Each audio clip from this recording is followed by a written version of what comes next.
Hello, thank you for joining us. I'm John Dickerson in Chicago on the fourth and final day of the Democratic National Convention. After 3 consecutive nights of speeches, spectacle, and celebrity, Democrats are ready to receive the person around which all of that has swirled. Tonight, Vice President Kamala Harris will formally accept the Democratic nomination for president. She will be the first woman of color to lead a major political party's ticket, 52 years after New York Congresswoman Shirley Chisholm became the first woman of color to seek a major party's nomination. Harris's path to this moment didn't start until exactly 1 month ago yesterday, when President Biden dropped out of the race. Now, with his support and an energized base before her, Kamala Harris will take the torch passed down by the outgoing commander-in-chief.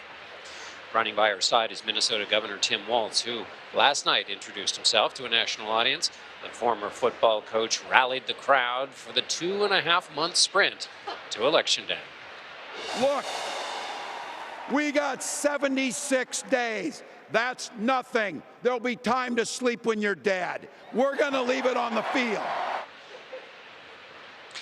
CBS News senior White House correspondent Weijia Jiang always leaves it on the field, and she joins me now. Weijia, it's good to see you. It's been fun spending these last few days with you.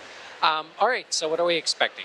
All right, so we have learned that she has 3 main objectives for tonight, for the biggest political speech of her life. And she wants to focus on sharing her personal story, talking about coming from a middle-class family, being raised by a working mother, working at McDonald's. These are a lot of the themes that we've already heard, but we expect that she will build on it even more. She will draw a contrast between her and former President Donald Trump, and we've already seen the framing of this, right? She's going to present options of joy versus darkness in a campaign of grievances.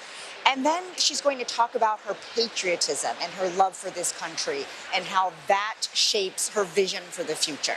She will talk about how, she believes because she is in this country, was raised here, that she had many opportunities that she might otherwise not have had. And on my way to you, I ran into one of her senior aides. That's the beauty of conventions, right? Yeah. There are sources everywhere who said she's been holed up in her hotel room all day. She's making final edits with her advisors and speechwriters, really, line by line, because this is such a huge moment for her. Yes, a huge moment in a string of huge moments from basically now until Election Day. Okay, so what's the next? What is she going to do next? She'll presumably be catapulted out of here. Then what?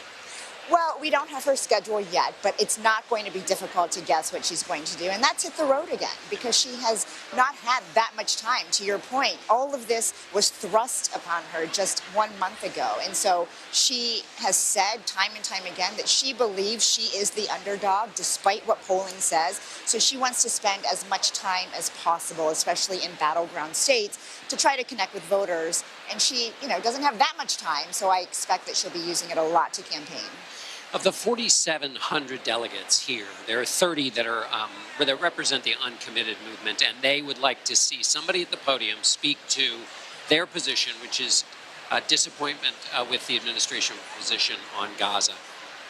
Nobody's going to be speaking from the podium. What's the campaign saying about that? So the National Uncommitted Movement actually asked for time themselves at the podium after we heard from the parents of an Israeli-American hostage yesterday. They announced that they were denied that time.